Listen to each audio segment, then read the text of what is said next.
Hello everyone, स्वागत है आपका आपके अपने channel all is well in board exams में। और जी हाँ, बिल्कुल all is well in board exams. आपने भी हाफ ईयरलीज दिए होंगे, दे रहे होंगे, कुछ जगह होने वाले होंगे। तो आपको खुद ही आइडिया लग गया होगा कि ऐसी कोई बहुत विशेष आफत नहीं आने वाली है। जैसे बहुत से लोग डर रहे हैं कि इस बार बोर्ड का पैटर्न चेंज हो गया है तो क्या होगा। जब भी बोर्ड पैटर्न चेंज करता है, याद रखिएगा, पेपर सिंपल हो जाता है, पेपर कठिन नहीं बनता तब। हाँ, एक आध पेपर में ट्रिक्स होते हैं, थोड़े से टफनेस होती है। जैसे बेसिकली साइंस का एक पेपर होता है कोई ना कोई, और कभी मैथ्स में ट्रिक हो जाती है तो कभी ज्योग्राफी में हो जाता है। तो एंड कंप्यूटर्स तो समटाइम्स, बट हद से हद मैक्सिमम टू मैक्सिमम दो पेपर ऐसे होते हैं, इससे ज़्यादा नहीं, ओनली टू पेपर्स। तो इतना तो मैनेज किया जा सकता है, इतना तो पढ़ा जा सकता है। प्रीवियस वीडियो मेरा केंद्रित था ऑन केमिस्ट्री, जिसके बारे में आगे हम और भी ढेर सारी बातें करेंगे, क्योंकि हम लोग को पूरा डाउट है कि केमिस्ट्री एक ट्रिकी पेपर है। अब ऐसा ही एक और सब्जेक्ट है जिसको हम लोग बचपन से मानते आते हैं कि ये बहुत ज़्यादा कठिन है, जबकि बोर्ड में इस सब्जेक्ट का पेपर कभी भी टफ नहीं आता, कभी भी। बेसिक्स आते हैं, फंडामेंटल्स पूछे जाते हैं, कुछ एक क्वेश्चन तो होंगे ही टफ। नहीं तो हमें पता कैसे चलेगा किस बच्चे ने साल भर मेहनत करी है, किस बच्चे ने 6 महीने मेहनत करी, किस बच्चे ने 3 महीने, और कौन बच्चा है जो बोर्ड एग्जाम से ठीक है 1-2 दिन पहले पढ़ाई शुरू किया है। और वो सब्जेक्ट है मैथ्स, यानी मैथमेटिक्स, जिसका नाम सुन के ही आधों को तो बुखार आ गया होगा, क्योंकि मैथ्स, रे बाप रे बाप, इसको लोग बॉम्ब समझते हैं, एटम बॉम्ब, जबकि ऐसा कुछ नहीं है। It's not an atom bomb. देखिए, पेपर आपका सब्जेक्ट कोई भी हो, हर चैप्टर का अपना एक वेट होता है, वेटेज होता है। ऐसा नहीं कि एक ही चैप्टर से पूरा पेपर बना दिया जाता है, नेवर, ऐसा कभी नहीं हुआ। और मेरी रिक्वेस्ट है, जो लोग भी पेपर सेट करते हैं, जो भी पेपर सेटर्स हैं, प्लीज़ प्लीज़, आप लोग जब भी पेपर बनाइए तो बोर्ड, आप जिस भी बोर्ड के हों, वहाँ की गाइडलाइंस को दिमाग में अच्छे से रख करके तब पेपर बनाइए। Don't make a biased paper कि आपको जो पसंद है आपने उस हिसाब से बना दिया। आपको जो चैप्टर अच्छा लगा उसको उठा के उसके ढेरों क्वेश्चन दे दिए, और जो चैप्टर आपको अच्छा नहीं लगता उसका आपने कुछ भी नहीं दिया। ऐसा ऐसा मत करिए, राइट। स्टूडेंट्स, मैथ्स को लेकर कोई प्री एजम्पशंस मत पालिए कि ये बहुत कठिन है, ये नहीं हो सकता, संभव ही नहीं है, ऐसा कुछ नहीं है। देखिए, आपके शुरू के जो 2-3 चैप्टर लाइक बैंकिंग हो गया आपका, तो वो सब एक एक दो दो फॉर्मूला पे हैं, और उससे एक क्वेश्चन सेक्शन ए आता है, एक क्वेश्चन सेक्शन बी में शायद कभी आता है, कभी नहीं भी आता। तो हार्डली, और उसमें आपको जो निकालना पड़ता है that is percentage. Primarily banking वाले चैप्टर को आप ले लीजिए तो उसमें आपको मेनली परसेंटेज निकालना, उसके 2-3 फॉर्मूले हैं। रिकरिंग डिपॉजिट्स की बात होती है, तो उसमें आप पुट कर दीजिए, सिंपल सी चीज़ है। दिक्कत आती है शेयर्स एंड डिविडेंड्स में। दिक्कत बहुत नहीं आती है अगर आपने उसमें mark price, cost, mark price क्या होती है, देन पार वैल्यू क्या होती है, ये सब टर्म्स का मतलब समझ लिया तो वो बहुत सरल आता है। नॉमिनल वैल्यू, मार्जिनल वैल्यू क्या होती है, ये सब के टर्म्स के मतलब समझिए। देर आर फ्यू फार्मूलाज, 2-3 चीज़, वही 2-3 चीज़ हर साल आती है घूम घूम के।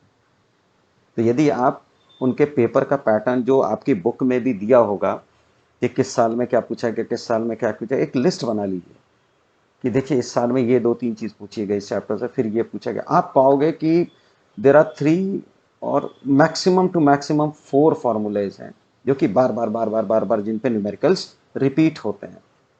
तो और बिल्कुल स्ट्रेट फॉरवर्ड आता है। उसमें शेयर्स दी रहती है, एक शेयर की वैल्यू दे दी जाएगी, आपको मल्टीप्लाई कर देना दोनों को, तो टोटल इन्वेस्टमेंट निकल आता है। इस तरीके से क्वेश्चन उसके बिल्डअप होते हैं, ठीक है। तो नाउ इसके बाद हम सिंपल चैप्टर्स की बात करते हैं। जैसे इसमें सबसे जो सरल चैप्टर है वो है factorisation. In my opinion it's very simple. या तो क्वेश्चन डिवाइजर का आएगा या तो क्वेश्चन फैक्टर का आएगा।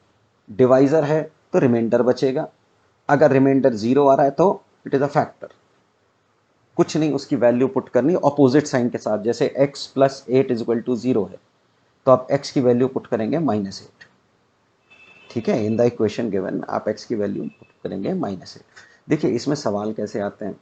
सबसे पहला क्वेश्चन आता है कि इसमें जो इक्वेशन होती है लंबी सी, x⁴ प्लस इस तरीके से, उसमें कोएफिशिएंट्स में कुछ अल्फ़ाबेट्स डाल देते हैं a b करके, और उन अल्फ़ाबेट्स के आपको वैल्यू फाइंड करनी होती है।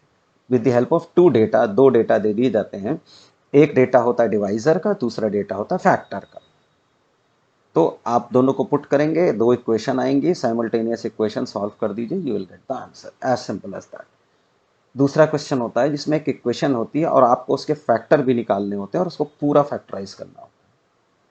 Simple equation. तो उसमें पहला जो फैक्टर निकालता है वो हिट एंड ट्रायल मेथड से निकलता है।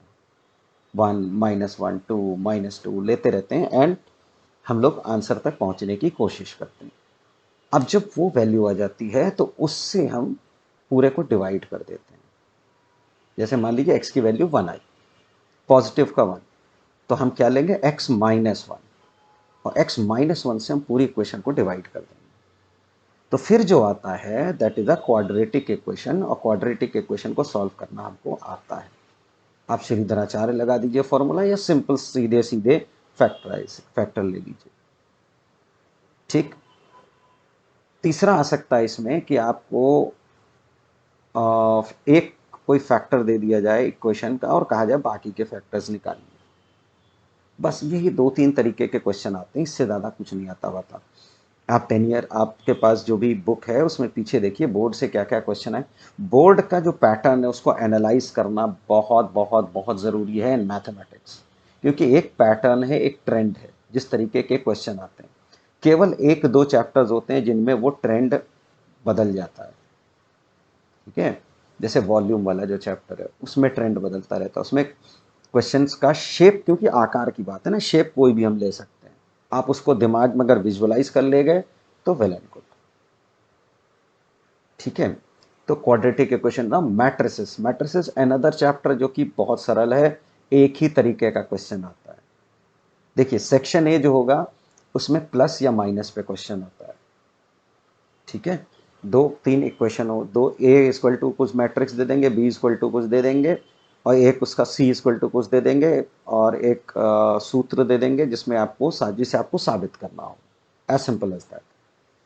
या बीच में कोई मिसिंग दे देंगे, एक्स आपको बताना होगा एक्स क्या है, एक्स के कैसी मैट्रिक्स है। सेकंड होता है जब हम बात करते हैं सेक्शन बी में। सेक्शन बी में हमको मल्टीप्लिकेशन की ज़रूरत पड़ती है, हमको आइडेंटिटी मैट्रिक्स की ज़रूरत पड़ती है, हमको स्क्वायर मैट्रिक्स निकालना आना चाहिए, यानी सिंपल मल्टीप्लिकेशन से रिलेटेड। उसमें भी ऐसे ही होता है, एक इक्वेशन दे दी जाएगी, आपको उसको प्रूव करना होगा कि ये सही है, या आइडेंटिटी मैट्रिक्स के आगे बी या ए कुछ लिख देंगे, कहेंगे इसकी वैल्यू निकालिए। ठीक है। तो मैट्रिक्स एक बहुत सरल ऑप्शन है और अच्छे नंबर का ऑप्शन है। इसका क्वेश्चन 3 से 4 मार्क्स से कम का नहीं आता कभी भी।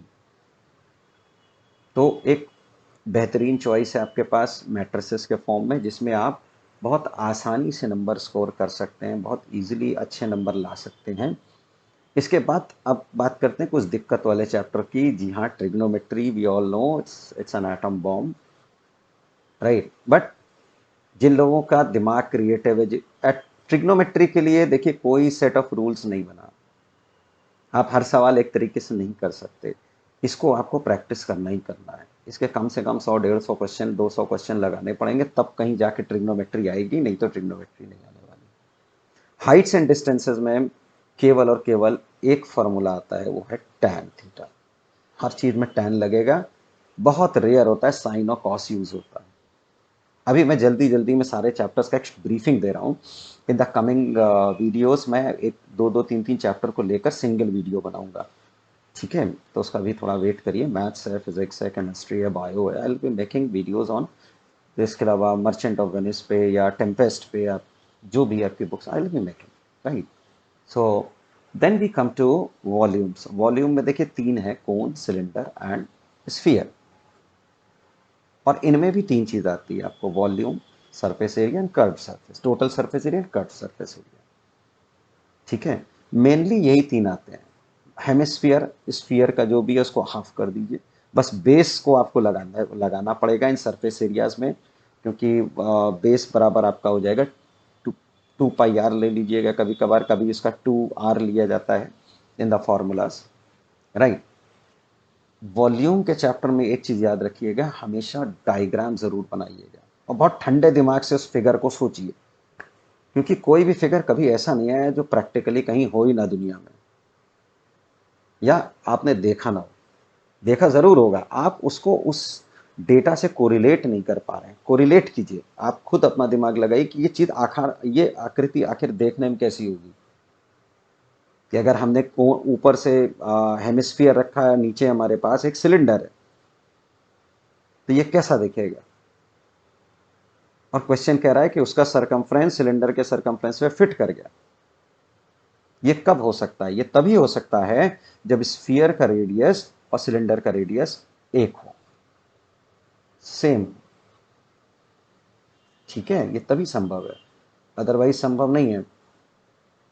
राइट, इस तरीके से कॉमन सेंस से रिलेटेड चीजें दिमाग में रख के चलिएगा। अब हम आते हैं थोड़ा सा स्टैटिस्टिक्स पे। प्रोबेबिलिटी एक क्वेश्चन, एक formula, number of favourable events upon total number of events. आपको ये दोनों को शो करिएगा कॉपी में, कैसे निकाला आपने, तो नंबर मिलते हैं। डायरेक्टली मत लिख दीजिएगा। जैसे कॉइन उछाला, कॉइन में दो चीज हो सकती है, heads and tails, what is the probability of head. आप उसमें लिखिए total number of possible outcomes, पहला हेड, दूसरा टेल, इज इक्वल टू 2। ये आपने शो किया। फेवरेबल आउटकम है मान लीजिए हेड का, तो H1, H तो एक आ गया। अब आपने उसको फॉर्मूले में पुट किया, probability total number of favourable events upon total number of events, तो 1/2। अब नंबर मिलेगा। डायरेक्टली अगर आप 1/2 लिख देंगे तो नंबर नहीं आने वाला। राइट, इसमें भी डाइस पे आता है question. Dice you all know 1 into 6 होते हैं, दो डाइस लीजिए, 6 into 6 36। इसके अलावा देर आर बॉल्स पे आ सकता है, रेड ब्लू ग्रीन, पता नहीं, वो एक बकेट में डाल दी जाती है, उसमें से पाउच में डाल देते हैं। We took out 1 ball and what is the probability of getting a red ball, green ball, black ball. Right, then cards पे आता है। कार्ड्स के लिए मेरी आपसे रिक्वेस्ट है, एक ताश की गड्डी खुद से खरीद लीजिए और देखिए उसको, घर में है तो वेल एंड गुड। जितना उसमें इंफॉर्मेशन है, कितनी, तो आपको ये प्रोबेबिलिटी चैप्टर बिल्कुल बच्चों वाला लगेगा। राइट, केवल कार्ड्स में ही दिक्कत आती है, और कार्ड्स का सिंपल सा सोल्यूशन है कि एक ताश की गड्डी ले लीजिए, मांग लीजिए किसी से और देखिए। एक गलती मैं फिर से कह रहा हूं, प्रोबेबिलिटी मत करिएगा डायरेक्ट आंसर लिखने का। शो जरूर करिएगा टोटल नंबर ऑफ आउटकम्स, कैसे निकाले आपने, और फेवरेबल आउटकम्स इनमें से कौन सा है। दो कॉइन की बात हो रही है तो एच भी आ सकता है, एक में हेड दूसरे में टेल भी आ सकता है, पहले में टेल दूसरे में हेड भी आ सकता है, दोनों में टेल, तो चार है। ये चारों आपको लिखना होगा। अब हम आते हैं स्टैट्स पे। स्टैटिस्टिक्स में मीन मीडियन मोड निकालने को आता है। इसके अलावा ओजाइव और हिस्टोग्राम पे भी क्वेश्चन आता है। ऑफ लेट हम देख रहे हैं कि इन दोनों से मिलाकर 3 या 4 क्वेश्चन आने लगे। कंटिन्यूअस डेटा सेक्शन ए में, तो discrete data, sorry discrete section A में, तो कंटिन्यूअस सेक्शन बी में। राइट, मीन मान लीजिए ओजाइव निकालने का है, ओजाइव ड्रॉ करके उसमें से आपको मीडियन निकालना है, तो ये सेक्शन बी में आएगा। हिस्टोग्राम ड्रॉ करके मीन निकालना है, तो सेक्शन ए में आएगा। राइट, तो ये एक आसान सी टॉपिक है, आसान, थोड़ा सा समझदारी रखिए। तो ये बहुत ज़्यादा मार्क्स का आता है, 6-6 नंबर का आता है ये मीन मीडियन मोड ओजाइव और हिस्टोग्राम से निकालने का, 6 या 5 नंबर का। तो ये बहुत स्कोरिंग है चैप्टर है। तो with that we come to the end of today session. मैं आपको डिटेल्स में आज एक नटशेल में आपका सिलेबस मैंने डिस्कस किया है, थोड़ा थोड़ा करके बारीक बारीक सेक्शंस में लूँगा in the coming video. Please be with me and all the best children.